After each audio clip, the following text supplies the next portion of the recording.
Betul. So kalau aku tinggalkan bisnes aku, bisnes aku tak ada orang run, tak ada duit. Betul. Jadi macam mana aku nak buat? Sebab bisnes ni kau kena fikir semua benda. Yes. Kau kerja, orang fikirkan untuk kau buat kerja je.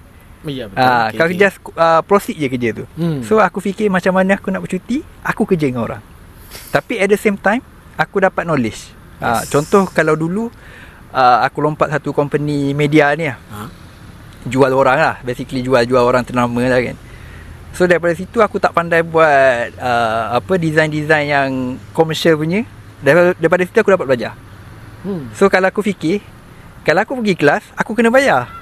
Betul. Baik aku pergi kerja dengan orang. Yes. Orang ajar aku dapat gaji. Yes. That's why benda ni isi explore sendiri.